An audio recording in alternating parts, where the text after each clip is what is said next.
चलो आओ। तो अभी अपन डिस्कस करेंगे आरबीसी, रेड ब्लड सेल। अपन ने पिछले लेक्चर में क्या पढ़ा था?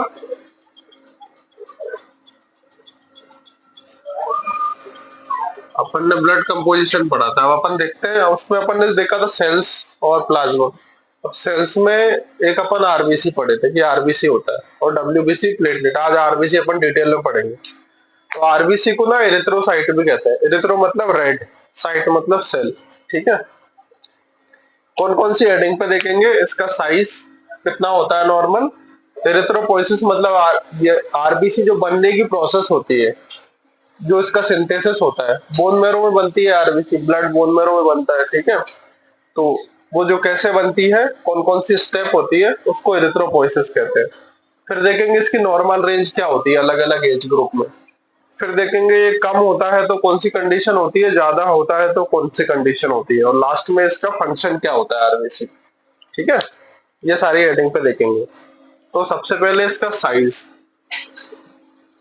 तो नॉर्मल आरबीसी का जो साइज होता है वो होता है 7 to 8 माइक्रोन। ठीक है। ये होता है इसका साइज। और दिखती कैसी है, शेप कैसा होता है इसका? 2D में तो ऐसा राउंड दिखती है। ठीक है। और आप साइड से देखो तो ऐसा दिखती है, बाइकॉनकेव होती है। ठीक है। दोनों साइड से ऐसी चिपकी हुई, बाइकॉनकेव। ठीक है। इस तरह की। और एक आरबीसी जो है उसके ना बीच में पेलोर होता है। बीच वाला जो एरिया होता है ना, उसमें हीमोग्लोबिन नहीं होता है। बीच का जो 1/3 होता है, सेंट्रल पेलोर कहते हैं उसको। अगर ये 1/3 तक है, 1/3 तक है, तो ये नॉर्मल है। ठीक है। इतना इसमें नॉर्मल होता है पेलोर, सेंट्रल पेलोर। तो ये इसका साइज हो गया, शेप हो गया। शेप में कैसी होती है? बाइकॉनकेव होती है। ठीक है। अब हम देखेंगे इसका सिंथेसिस कैसे होता है, बनती कैसे है। ठीक है।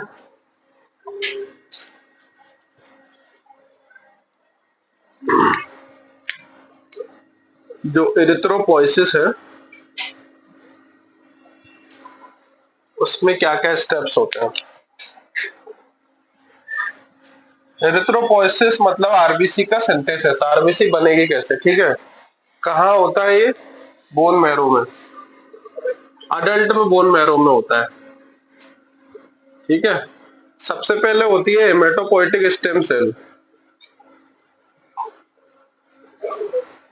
स्टेम सेल मतलब जो किसी भी सेल का सिंथेसिस करा सके। हेमेटोपोइटिक स्टेम सेल ऐसी होती है जो कोई भी सेल बना सकती है, मतलब ब्लड की। ये आरबीसी बना सकती है, डब्ल्यूबीसी भी, प्लेटलेट भी। ठीक है। ये आगे चल के कन्वर्ट होती है एरिथ्रोब्लास्ट में। ठीक है। जो आरबीसी होती है उसका ये प्रिकर्सर सेल होता है। ठीक है। ब्लास्ट होता है। ये कन्वर्ट होती है अर्ली नॉर्मोब्लास्ट में। ठीक है। फिर बनती है इंटरमीडिएट नॉर्मोब्लास्ट। देन इसके बाद लेट नॉर्मोब्लास्ट।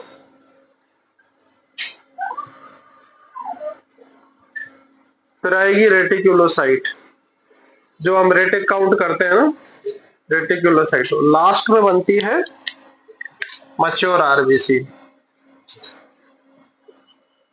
अब देखो ये जो नॉर्मली क्या होता है कि हम आरबीसी जो होता है, हाँ मैंने एक चीज नहीं बताई, आरबीसी में ना न्यूक्लियस नहीं होता है।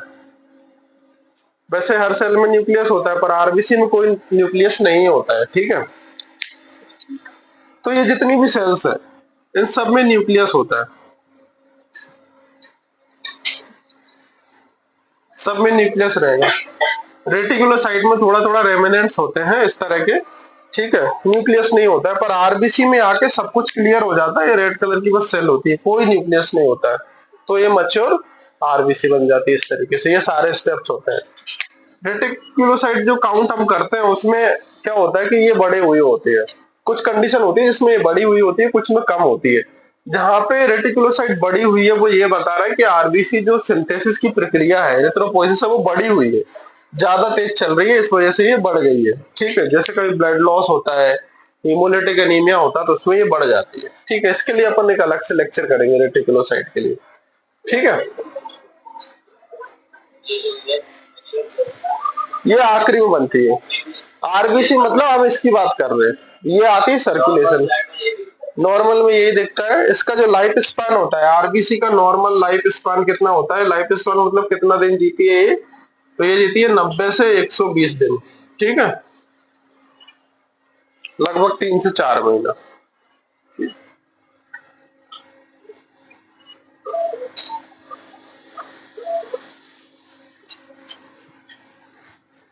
अब हम डिस्कस करेंगे इसकी नॉर्मल रेंज। ठीक है, तो उसको हम एज वाइज डिवाइड कर लेते हैं।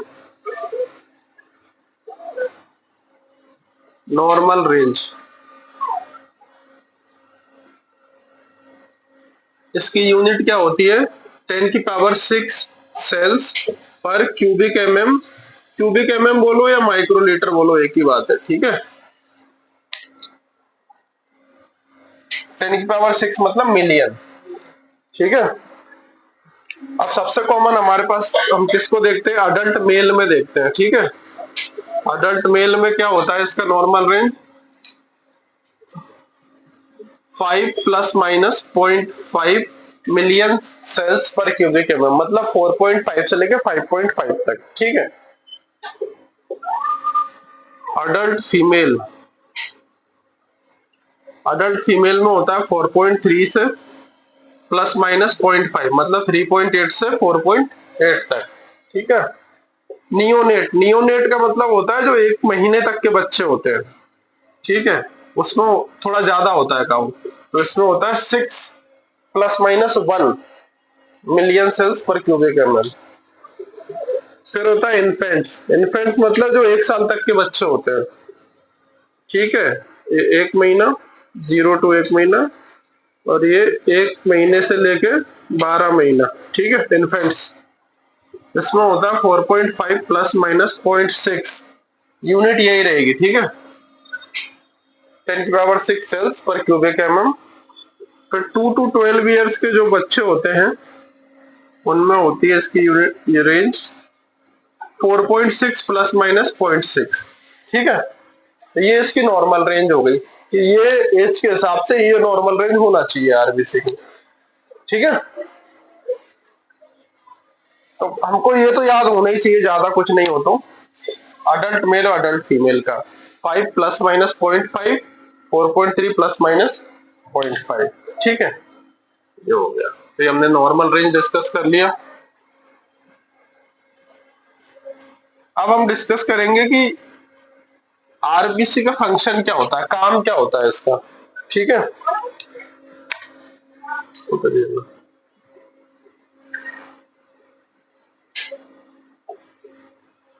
चलो आगे।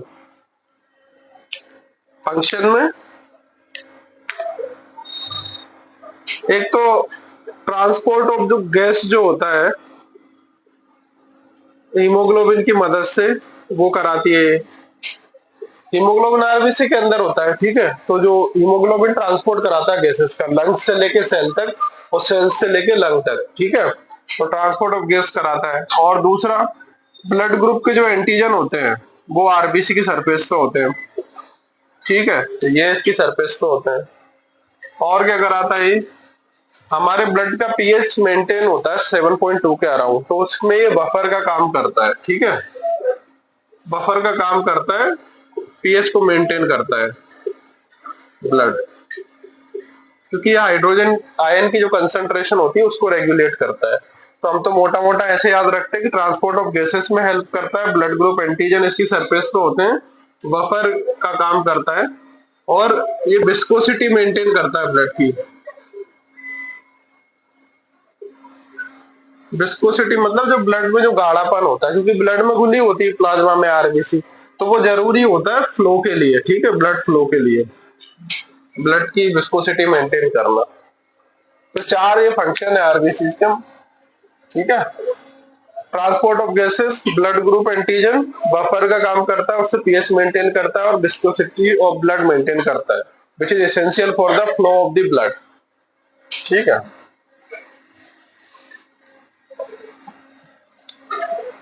अब इसमें हम एक चीज देखेंगे कि आरबीसी काउंट का नॉर्मल रेंज हमने देख ली, ठीक है। अब ये अगर कम हो गया तो क्या बोलते हैं और ज्यादा हो गया तो क्या बोलते हैं। अब अगर आरबीसी काउंट कम है तो इस कंडीशन को हम कहते हैं एनीमिया, ठीक है। ये हम डिस्कस करेंगे अलग से, पूरा एक टॉपिक इस पे। अगर आरबीसी काउंट ज्यादा है तो इस कंडीशन को कहते हैं पॉलीसाइथीमिया,